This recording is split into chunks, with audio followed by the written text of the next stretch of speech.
when the world outside the stone walls of the monastery is still wrapped in shadow. The air is crisp, carrying the faint scent of dew on grass and smoke from distant hearths.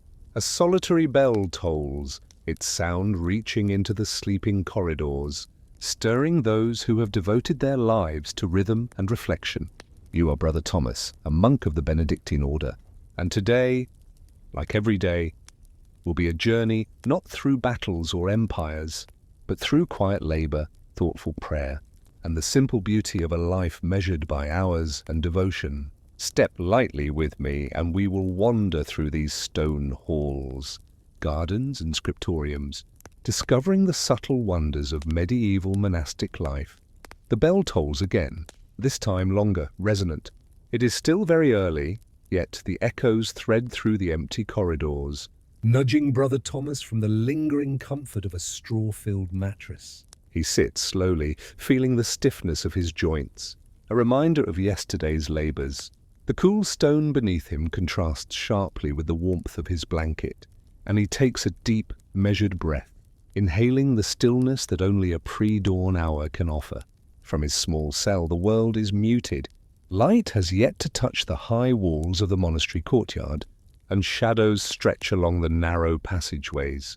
Brother Thomas rises carefully, folds the thin woolen blanket, and sets his sandals in place.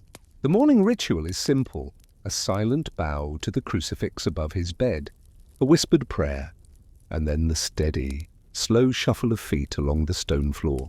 Outside, the sky begins to soften, a pale grey hinting at the coming sunrise. The air carries the scent of damp earth from the gardens beyond the walls, mingling faintly with the odor of burning wood from the hearths in the refectory.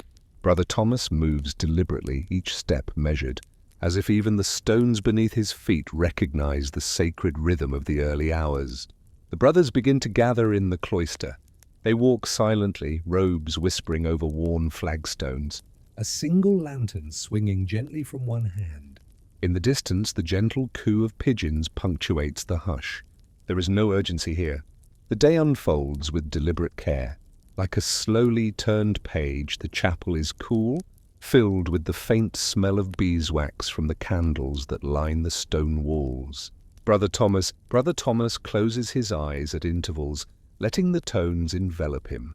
Time is both present and suspended here. The bell tolls again, marking a pause, and he moves with the others in the silent procession to kneel, bow, and rise according to the rhythm dictated by centuries of monastic tradition. After matins, there is a moment of quiet reflection. The world outside has begun to stir, faint footsteps, a dog barking in the distance, the wind rustling through cypress trees. Yet inside the chapel there is only calm, a continuity that bridges the past with the present, and Brother Thomas allows himself to absorb this delicate serenity with the first prayers complete. Brother Thomas dons his tunic over the robe and steps into the monastery garden. The morning light filters gently through the leaves, dappling the soil where herbs and vegetables are planted in neat rows. Lavender, sage, and thyme release their subtle aromas, mingling with the damp scent of freshly turned earth. He kneels carefully, hands working the soil, pulling weeds, and checking for pests.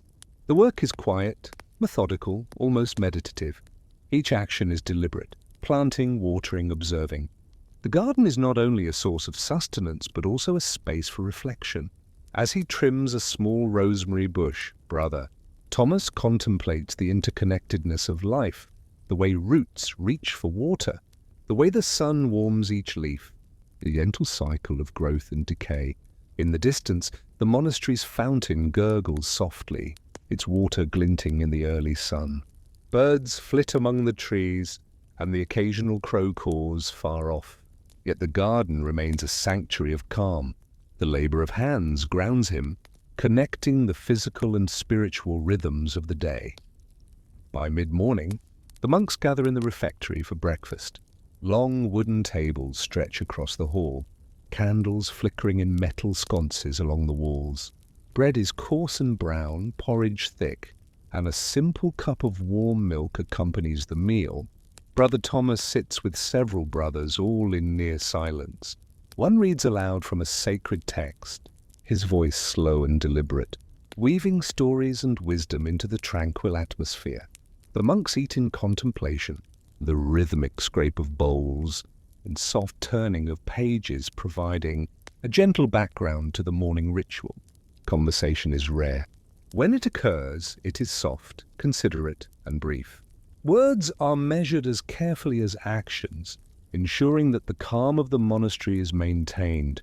Meals are not merely sustenance. They are acts of reflection, mindfulness, and shared humanity. After breakfast, Brother Thomas walks through the cloister toward the scriptorium. The stone corridors echo softly beneath his sandals.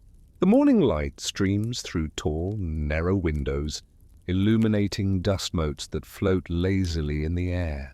The scriptorium is quiet, a sanctuary within the monastery. Here, the world slows even further. Long wooden desks line the walls. Parchments, ink pots, and quills are neatly arranged. The smell of ink and old vellum fills the air. Brother Thomas selects a fresh sheet of parchment, dips his quill into the dark ink, and begins to copy a sacred text. Each stroke is deliberate, precise, meditative. The scratching of quill on parchment, the soft rustle of robes as other monks move, the occasional sigh of wind through the open window. All these sounds blend into a gentle rhythm. He pauses occasionally, leaning back to rest his eyes, gazing out at the courtyard. There, the fountain glimmers. Herbs sway gently, and the sunlight warms the stones. The work is demanding yet fulfilling. Each page copied is an offering, a small act of devotion. In this sacred silence, Brother Thomas feels a connection that transcends time. The hours pass without notice. One does not measure time by minutes here, but by the weight of words, the flow of ink, the rising and falling of the bell. The work is patient, meticulous, and utterly absorbing, a gentle labor of love that shapes not only the monastery's library, but the monk's own spirit. By mid-morning, the sun climbs higher, casting warm, golden light into the scriptorium. The bell tolls for midday prayer, and the monks leave their desks to kneel once more in silent contemplation. After prayer, they return to their cells for a brief period of rest. Brother Thomas sits by the small window in his cell, watching the world outside. The garden is now fully illuminated. Birds move among the herbs and flowers, and the fountain sparkles under the noonday sun. He closes his eyes, taking in the tranquility, letting the calm settle deep within him. This is a time of gentle reflection, where the day's work and the spirit's growth intertwine. He recalls passages from the text, contemplates the cycles of nature, and feels the subtle rhythms of the monastery, the slow rotation of labor, prayer, and rest that defines his existence. Food has been simple, a small loaf of bread, a little cheese, water, or milk. Yet sustenance is not only for the body, but for the soul. In this simplicity, Brother Thomas finds abundance, a quiet richness that is absent in the clamor of the outside world. As the day progresses, Brother Thomas moves outdoors to assist in the orchard. Brother Thomas dips his hands into the soil, feeling its cool dampness, and gathers fallen apples with care. This physical labor, performed with mindfulness, provides both nourishment for the monastery and a contemplative practice for the monks. Each task, however mundane, becomes sacred when performed with attention and gratitude. In these orchards, the monk experiences a subtle meditation, the interplay of sun and shade, the weight of fruit in his hands, the sound of his own breathing. The afternoon drifts gently onward, and time feels almost suspended, held in the quiet harmony of nature and labor. As the sun begins to sink behind the hills, the evening bell calls the monks to vespers. They move with the same quiet deliberation as in the morning, robes whispering softly against the stone floors. Candlelight flickers in the chapel, illuminating faces and casting gentle shadows. Along the walls, the chanting begins, slow and rhythmic. Brother Thomas closes his eyes, allowing the cadence to wash over him. The words, once foreign in their complexity, have become familiar.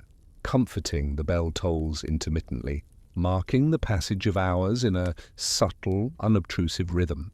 Evening prayer is a time for gratitude, for reflection on the day's work, and for seeking quiet guidance. The monks bow, kneel, and rise in practiced harmony.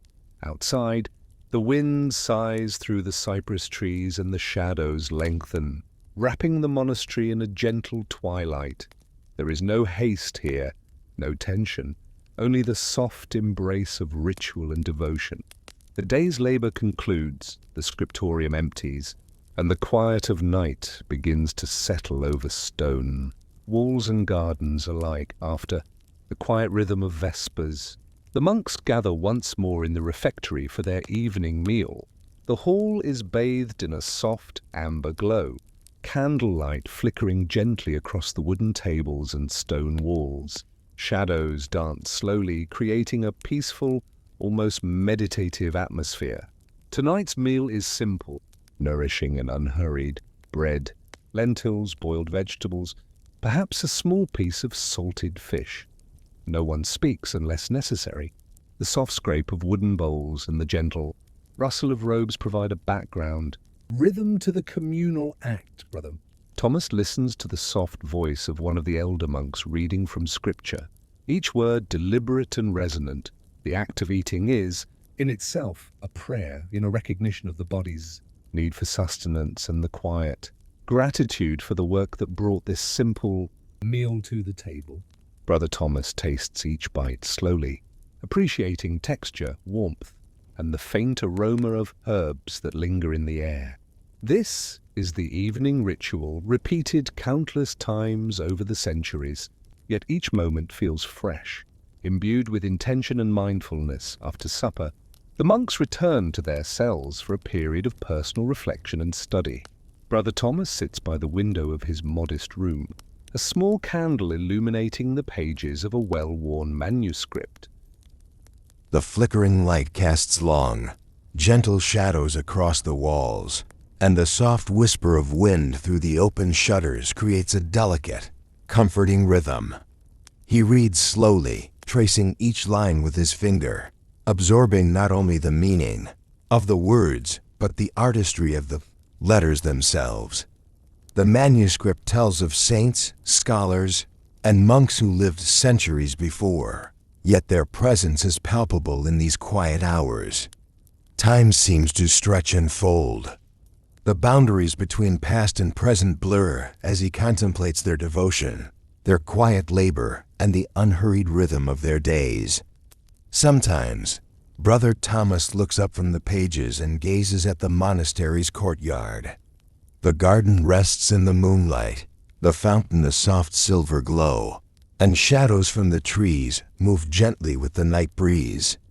These moments of stillness, between the reading and prayer, form the deepest part of the day, a quiet sanctuary for thought, introspection, and meditation. As the hour grows late, the monastery prepares for Compline, the last prayer of the day. The monks file silently into the chapel, robes brushing softly against the stone floors. Candlelight flickers in every corner, casting long, dancing shadows across the walls and arches. The chant rises slowly, low and resonant, filling the sacred space with its gentle cadence. Brother Thomas kneels, bowing his head, closing his eyes. The words flow over him like a calm river, guiding the spirit toward rest and gratitude. Each syllable is deliberate, each pause filled with quiet intention. Outside, the wind sighs softly through the trees. The night birds call faintly, and the distant hills are wrapped in shadow. Inside the chapel, silence holds as firmly as stone walls, a comforting presence that envelopes every monk in a gentle embrace. This is the final rhythm of the day, a careful, meditative conclusion that unites body, mind, and spirit. With Compline complete, the monks return to their cells. Brother Thomas extinguishes his candle, leaving only the faintest glow from the moon filtering through the small window. The cell is cool and quiet, filled with the soft hum of the night, wind brushing through cypress trees, the distant murmur of the fountain, and the gentle stirrings of the few remaining animals in the monastery yard. He lies down on his straw mattress, folds the blanket with care, and closes his eyes. Thoughts of the day, the garden, the scriptorium, the meals, the prayers drift past like leaves on a gentle stream.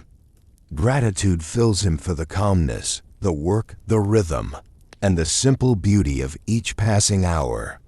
Outside, the monastery sleeps. Inside, every stone, every candle, every whisper of wind seems to settle into quiet. Brother Thomas drifts into sleep slowly, breathing in the serene atmosphere of centuries of tradition, discipline, and devotion. The day has ended, but the peace remains, a timeless embrace that carries the monk gently into the night.